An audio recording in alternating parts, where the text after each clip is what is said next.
Aquino sinurpresa ng kanyang mga anak. Pagtungtong pa lang ng February, agad na sinurpresa na Bimbi, Josh at Michael si Chris. Napaka-special nga ng February sa family nila dahil ito ang birth month ni Chris kasabay ng araw ng mga puso.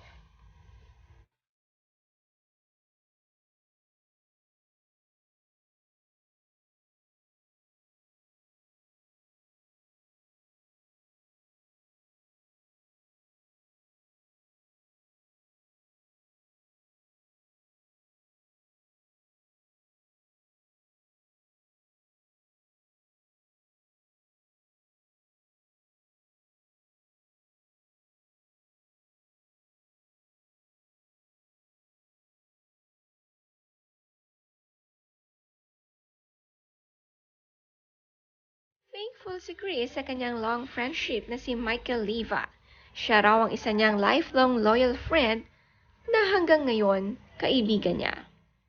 Dumiretso sa California for 4 days para samahan siya sa kanyang kauna-unahang check-up dito. Dinescribe naman ni Chris Aquino ang kuya-kuyahan nina Josh at Bimbi dahil turing adopted son talaga niya itong si Michael Leva.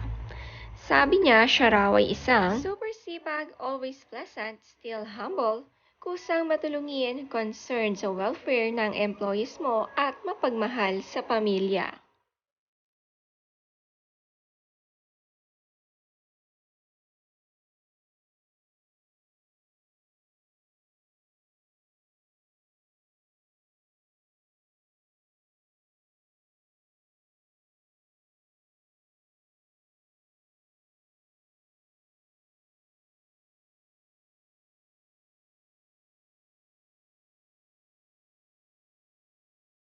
Swerte si Chris at kanyang dalawang anak na may supportive friendship and kuya na until now umaalalay sa kanila.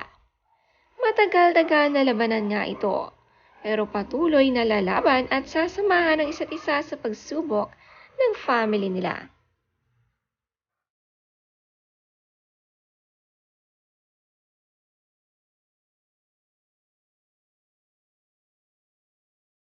Relaxing naman ang room ni Chris Aquino sa kanilang bahay dito sa Orange County, California.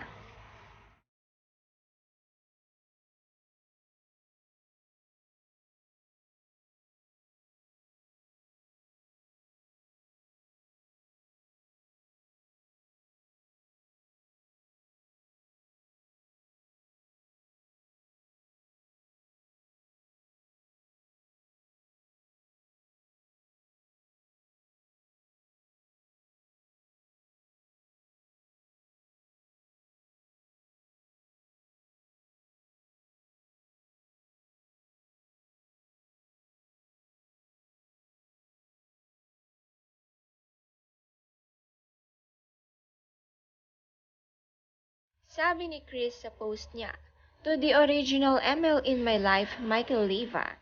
Little did I know, July of 2015, I'd make a lifelong loyal friend and for Kuya Josh and Bim to have an adopted kuya. Ibang klaseng love yung lumipad ka for just 4 nights. Timing your trip so you'll be here on the day I had my first check-up. Thank you for the genuine love and extreme effort. Super appreciated ko that you never fail to mention that I was one the people who helped open the door for you. Pero dapat, malaman ng lahat that you won't be who you are now kung hindi ka creative. Concern ka sa lahat ng employees mo at mapagmahal ka sa family and friends."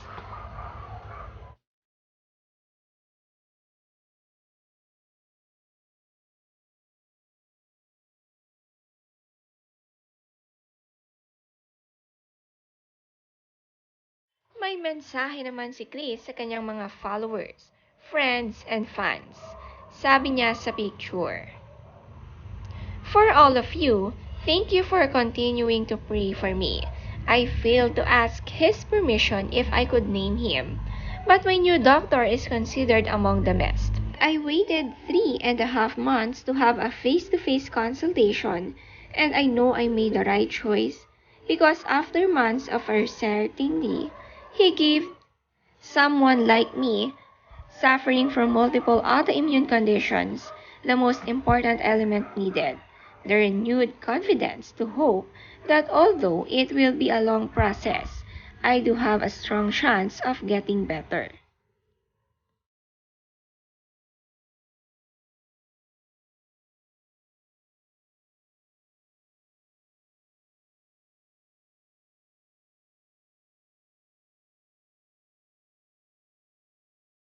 Kasama namang nagkomento ang marami sa kanyang post, kagaya ni Napokwang, Derek Ramsey at iba pa.